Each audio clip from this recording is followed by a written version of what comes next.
Video like जरूर कर लीजिए और ऐसे वीडियो लगातार फ्री में पाने के लिए चैनल को तुरंत सब्सक्राइब कर लीजिए और बेल आइकन को जरूर टैप कर लीजिए ताकि आगे भी सारे वीडियो आपको मिलते रहे। यूट्यूब में फॉलो करते हैं तो प्लीज ये वाला फ्री टेलीग्राम चैनल जरूर ज्वाइन कर लीजिएगा। सारे नोटिफिकेशन सारे अपडेट यहीं पे आते हैं, ध्यान रखिए। Hello everyone, welcome you all to study for civil services. And आज हमारी जो डेट है वो है 8 ऑफ अप्रैल। 8 ऑफ अप्रैल के इम्पोर्टेंट करंट अफेयर्स को हम लोग स्टार्ट करेंगे। देखते हैं क्या क्या चीजें पूछी जा सकती हैं। साथ ही साथ इसका अगर आपको पीडीएफ चाहिए तो ये वाला ग्रुप ज्वाइन कर सकते हो, प्लस ये हमारा टेलीग्राम चैनल है। सारी अपडेट्स आपको इसी पे मिलेंगी। बाकी ये है हमारे 5 इंपॉर्टेंट आर्टिकल: मदरसा, सोलर वेस्ट, कड़ाक्कल, बीना सुगम और फॉरेस्ट एक्सपेंशन। मैं आपको बता दूं ये पांचों के पांचों आर्टिकल्स प्रीलिम्स के जो एमसीक्यू बेस्ड क्वेश्चंस हैं उसमें इंपॉर्टेंट रहेंगे। जैसे फर्स्ट आर्टिकल मदरसा एक्ट के ऊपर, अभी हाल फिलहाल में इलाहाबाद जो हाई कोर्ट है, जो कि उत्तर प्रदेश बोर्ड में आता है, उन्होंने ये बोला है कि मदरसा एजुकेशन एक्ट 2004 का चलता आ रहा है वो असंवैधानिक है, अनकॉन्स्टिट्यूशनल है। तो कोर्ट ने ये बोला कि भाई स्टेट गवर्नमेंट को, मतलब यूपी की गवर्नमेंट को, जो मदरसा के जितने भी बच्चे हैं ना उनको रेगुलर स्कूल्स में डालो। ठीक है। तो अब बात ये है कि भाई ये जो चीज है, अब ये तो सेक्युलरिज्म के अगेंस्ट चली गई ना, क्योंकि मदरसा हो या और कितने भी ऐसे रिलीजियस जो भी स्कूल्स इंस्टीट्यूट्स होते हैं, ये सब तो एस्टैब्लिश करने की आजादी है आर्टिकल 14 में। हमारे पास फंडामेंटल राइट भी है इस चीज का। तो यहाँ पर जो है इमीडिएट स्टेप्स लेने के लिए बोला गया है कि मदरसा के जितने भी बच्चे हैं जो भी मुस्लिम एजुकेशन यहाँ पे ले रहे हैं, उनको रेगुलर स्कूल्स जो होते हैं ना, मतलब जो नॉर्मल स्कूल्स हमारे प्राइमरी स्कूल्स है, हाई स्कूल है, इंटरमीडिएट है, वहां पे एडमिशन दो, क्योंकि वहां पर अच्छी खासी सीट्स हैं और नए नए स्कूल्स भी एस्टैब्लिश हो चुके हैं। 6 से 14 साल के सभी बच्चों को यहाँ पर आर्टिकल 21A के तहत जो है वो एडमिशन यहाँ पर मिलना चाहिए और किसी को भी एडमिशन यहाँ पे छूटना नहीं चाहिए। ठीक है, क्योंकि उत्तर प्रदेश में अलग से मदरसा एजुकेशन एक्ट चल रहा है 2004 का, जिसमें मदरसा की जो एजुकेशन होती है उसको एजुकेशन जो है वो किस में दी जाएगी, मतलब मदरसा की एजुकेशन अरबिक, उर्दू, पर्शियन, तिब, इन सब में दिया जाएगा। जिससे क्या था कि भाई अलग से ही जो है बोर्ड बनाया जाएगा जिसमें एक चेयरपर्सन, डायरेक्टर, प्रिंसिपल होंगे, ये सब कुछ किया जाएगा। जिसमें अलग से यहाँ पर शिया और सुन्नी सेक्ट के टीचर्स रहेंगे। और यूपी में आज के टाइम पे 16,000 रिकॉग्नाइज्ड हैं और 8,000 अनरिकॉग्नाइज्ड, जिसमें से मतलब आप मिला के चलो तो 25 लाख बच्चे यहाँ पर पढ़ते हैं। तो कोर्ट ने ये चीज के लिए यहाँ पर बोला है। पिटिशन जो है वो एक अंशुमन सिंह राठौड़ ने यहाँ पर इसको फाइल करी थी।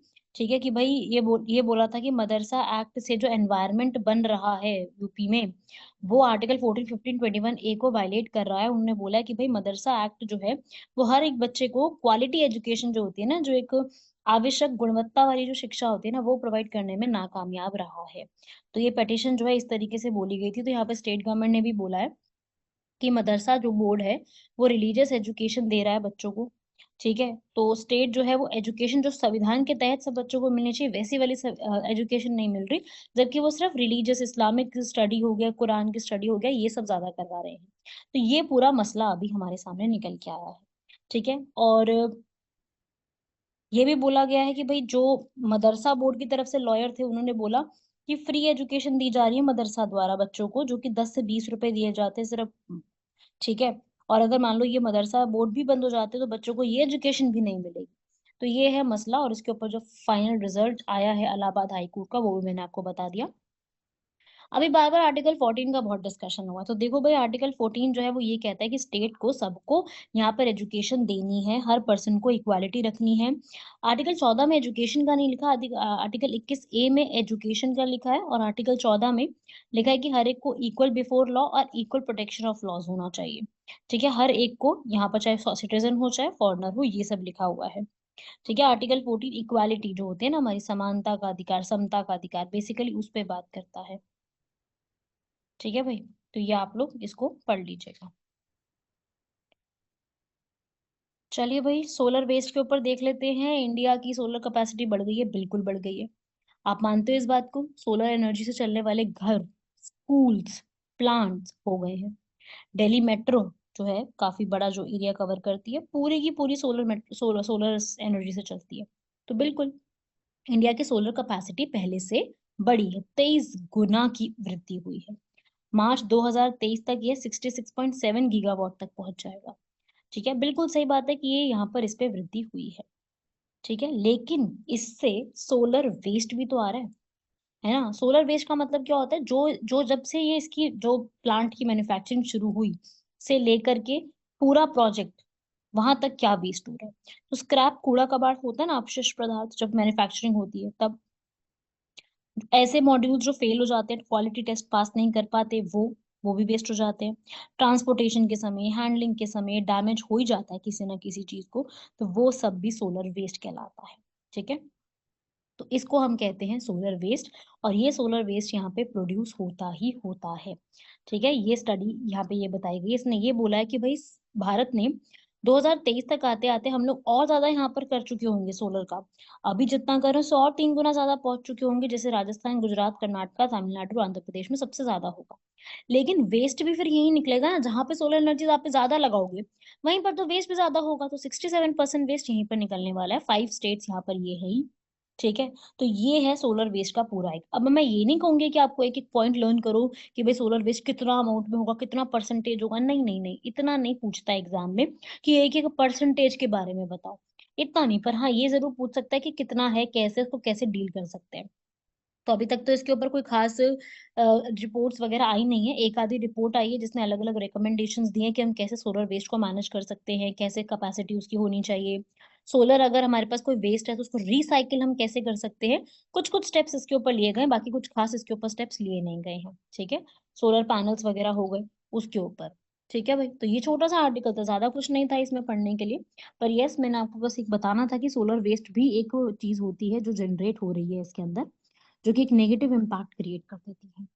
क्लियर हुआ सभी लोगों को, बात समझ में आ गई ना सबको। चलो अगला देखिए इसके बाद, कल्ला कड्डल, ये क्या चीज है। देखो नाम से आपको, जो नॉर्थ इंडियन के बच्चे सुन रहे होंगे उनको नाम से ये बात तो समझ में आ गई, ये कोई साउथ इंडियन टर्म है। साउथ इंडिया में कहाँ की है भाई, ये केरला की है। ठीक है, क्या है अब ये भी समझ लो।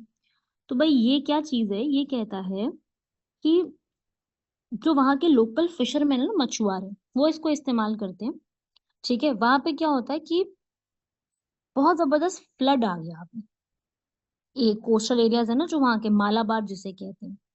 तो क्या होता है, जब साउथ वेस्ट मानसून थोड़ा जल्दी आ जाए तो वहां पर फ्लडिंग थोड़ी ज्यादा तेज हो जाती है। उसे कड़ा कल्लर के नाम से वहां के लोग कहते हैं। कड़ा कल का मतलब होता है चोरी छुपे आने वाले समुद्र के रूप में। समुद्र मतलब वो एकदम से बाढ़ आ गई ना, वैसी बात। ये यूनेस्को ने टर्म यूज करी थी, वहां से ये टर्म आया। यूनेस्को की फुल फॉर्म तो आपको पता ही है ना। तो वहां से ये टर्म जो है वो निकल के आई है कि इस तरीके से भी कुछ है। तो कड़ाकल जो है वो एक वेव्स होती हैं, समुद्र की लहरों से उत्पन्न होने वाली तरंगों के कारण इसे होता है, इसलिए इसे कई बार स्वेल उछाल, स्वेल सर्ज के रूप में जाना जाता है। लोकल विंड्स की वजह से नहीं होती है, बहुत दूर दूर के जो हरिकेन्स आ रहे होते हैं ना, ऑस्ट्रेलिया में, पैसिफिक ओशन में, अलग अलग स्थानों पर, वहां से इनका नाम जो है वो लिया गया। ठीक है, समझ गए भाई। तो इस तरीके से ये एक कॉन्सेप्ट है, इसको भी आप लर्न कर सकते हो, याद कर सकते हो। ठीक है, ये आप पढ़ लो।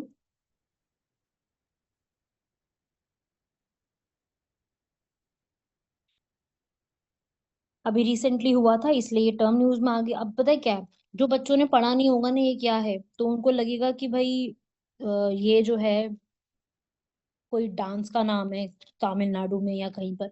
ठीक है, वो चीज है यहाँ पर। तो मतलब मैं बता देती हूँ कि ये इस तरीके की एक चीज होती है जिसमें अलग से जो है वेव्स आ जाती हैं, ओशन में हो जाता है।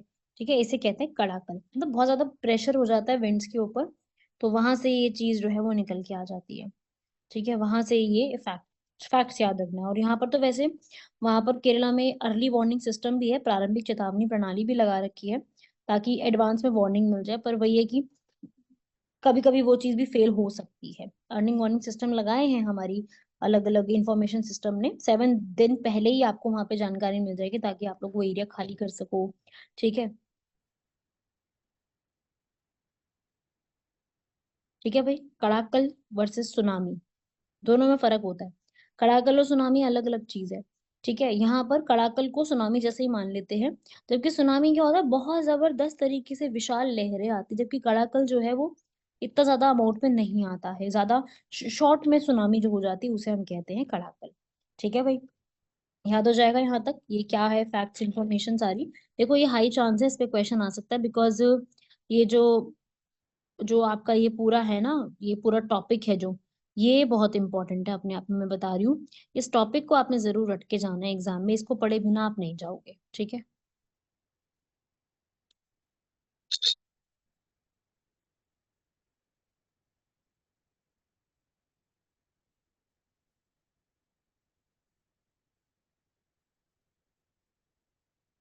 चलो भाई अगला स्टार्ट करें अब, ये आर्टिकल जिसका नाम है बीमा सुगम। हमारी जो सबसे बड़ी बीमा की अथॉरिटी है, insurance regulatory authority of India, IRDAI। अब ये IRDAI जो है ना, उन्होंने यहाँ पर एक प्रपोजल दिया है कि हम बीमा सुगम बनाएंगे, जिसमें आपको पॉलिसी होल्डर्स को सब कुछ एक ही जगह पे मिल जाएगा। मतलब होना भी चाहिए, बिकॉज इतनी पॉलिसीज हैं, इतनी सारी चीजें हैं, तो बड़ी दिक्कत हो जाती है, ठीक है।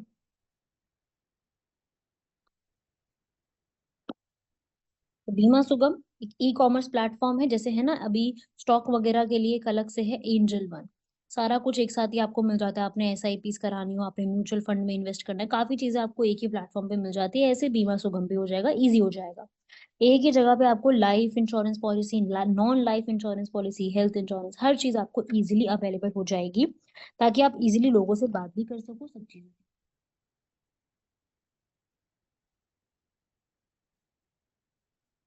ठीक है भाई, लिख लो यहाँ तक।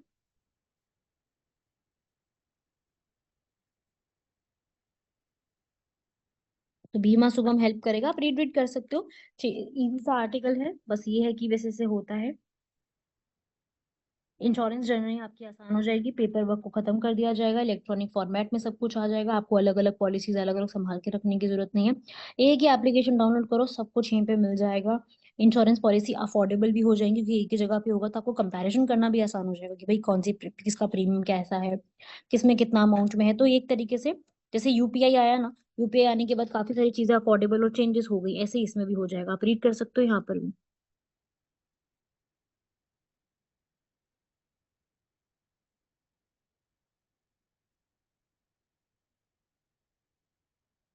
ये आप पूरा रीड कर दो।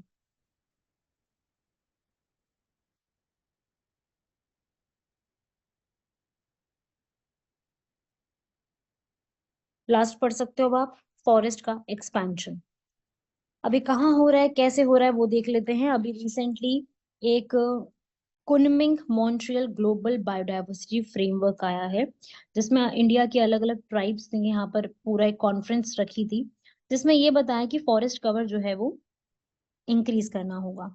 फॉरेस्ट कवर एटलीस्ट 30% जो टेरिस्ट्रियल एरिया है उस पर लेके आना पड़ेगा। फॉरेस्ट कवर का मतलब होता है जहाँ पे आपको वन जो है वो देखने को मिलेंगे। अभी क्या है, कुनमिंग मोन्ट्रियल GBF, भाई COP 15 जब हुआ था ना, तो वहां पर इसको अडॉप्ट किया गया था, जिसमें ये बोला था कि हम SDG लेके आएंगे, सस्टेनेबल डेवलपमेंट गोल, सतत विकास लक्ष्य। और हम यहाँ पर टेरेस्ट्रियल इनलैंड कोस्टल मरीन, मतलब कि आवरण अंतर्देशीय तटीय समुद्री, इन सबको यहाँ पर बढ़ाएंगे। अभी हमारा जो पूरा हिस्सा है वो 16% है प्रोटेक्टेड वाला, इसको हम 30% तक ले करके जाएंगे, ताकि नेचुरल एनवायरनमेंट भी सभी को यहाँ पर मिल सके। ठीक है, मतलब समझ में आया भाई। तो ये है ग्लोबल बायोडाइवर्सिटी फ्रेमवर्क। ठीक है भाई, अब इसमें आप पढ़ सकते हो, इंडिया पे भी इस चीज का इम्पैक्ट पड़ेगा, बिकॉज हमारे जितने भी नेशनल पार्क्स अभी बने हुए हैं वो काफी सारे तो इंडिजिनियस पीपल्स ने यहाँ पे लिए हुए हैं, तो हमारे को बढ़िया देखना पड़ेगा कि हम किस तरीके से करेंगे। जैसे कि वो कुंभलगढ़ वाइल्ड लाइफ सेंचुरी अगर राजस्थान में हम टाइगर रिजर्व के रूप में बनाते हैं, तो हमें बड़ा एरिया चाहिए होगा, उसमें जो आसपास के ट्राइबल विलेजेस रहते हैं उनको नुकसान होगा, उनको अपना ट्रांसफर करना पड़ेगा, डिस्प्लेस होना पड़ेगा। समझ रहे हो।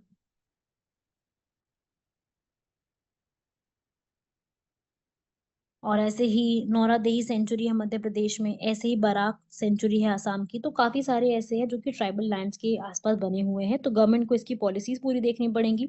अगर हम ये फॉलो करते हैं कि ऐसा करा जाए, तो उसके लिए पूरी पॉलिसीज को भी यहाँ पर देखना पड़ेगा। ठीक है, ये आप रीड कर सकते हो यहाँ से।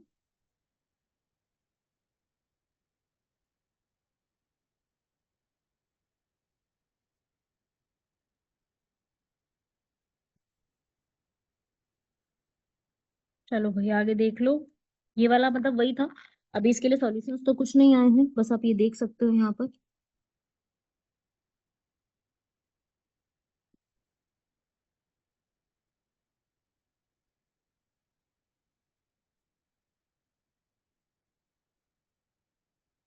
चलो भाई अगली रिपोर्ट देख लेते हैं। डेमोक्रेसी की अब एक रिपोर्ट आई है। रिपोर्ट का नाम है डेमोक्रेसी रिपोर्ट 2024।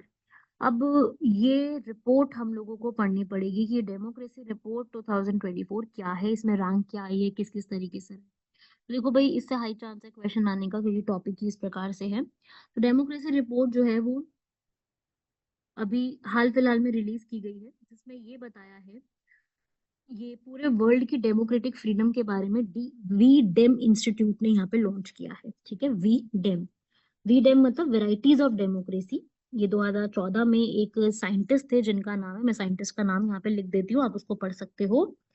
इसको आपने छोड़ने नहीं है, ये वाली सारी चीजें। जिस साइंटिस्ट का नाम है स्टेफन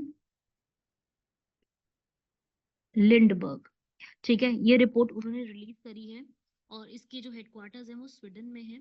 इस रिपोर्ट ने अपने अलग अलग बातें कही हैं कि भाई वर्ल्ड में डेमोक्रेसी का क्या सीन है। तो भाई ये रिपोर्ट जो है बहुत सारी कंट्रीज को कवर करते हुए बताती है कि जो हमारी डेमोक्रेसी है वो किस तरीके से वर्क कर रही है पूरे वर्ल्ड में। ठीक है, अब इसमें फाइंडिंग्स ये आई हैं कि 42 कंट्री ऐसी हैं जहाँ पे ऑटोक्रेटाइजेशन निरंकुश हो रही है। ठीक है, तो इसमें हमारे इंडिया को भी जो है वर्स्ट ऑटोक्रेटीज जो है क्रेसीज के रूप में जाना गया है। ये भी आप रीड कर सकते हो। इंडिया के रिस्पेक्ट में हम लोगों का स्टेटस बहुत डाउन हो गया है इस रिपोर्ट के हिसाब से। ऑटोक्रेसीज के रूप में हम लोग अब जानने लग गए हैं वी डेम के हिसाब से। ठीक है, ये थी इसकी मेन फाइंडिंग इस रिपोर्ट की, जो आप यहाँ पे रीड कर सकते हो, पढ़ लो यहाँ पर।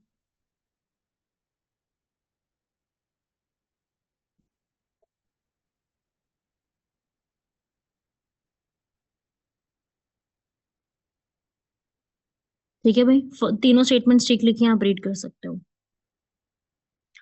लास्ट हमारा आज का क्वेश्चन है, वो है याउंडे डिक्लेरेशन।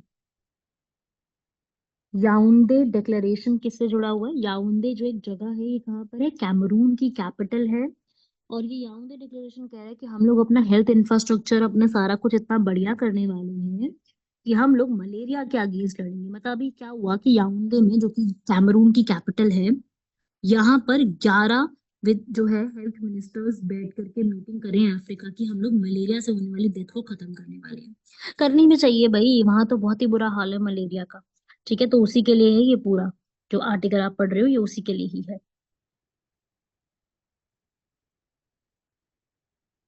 तो आप देख सकते हो सारी की सारी स्टेटमेंट्स ठीक लिखी हुई हैं कि अफ्रीकन कंट्री हर बार अपने बजट का पूरा 15% इसी के ऊपर लेकर के आएंगी। ठीक है,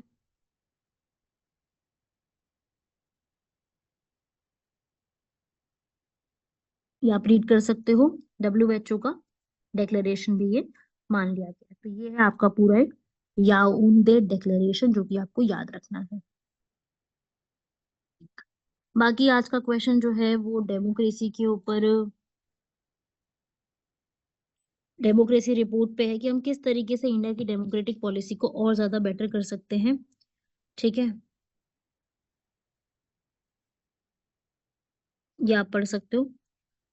तो अभी जो मैंने आपको एक्सप्लेन किया है, उसी के हिसाब से आपको उसको पूरे को पढ़ते हुए चलना है। जो मैंने आपको अभी थोड़ी देर पहले एक्सप्लेन किया है, उसी के हिसाब से आपको पूरा अपना करते हुए चलना है कि ये क्या है इस रिपोर्ट में, ये रिपोर्ट का क्या ऑब्जेक्टिव है।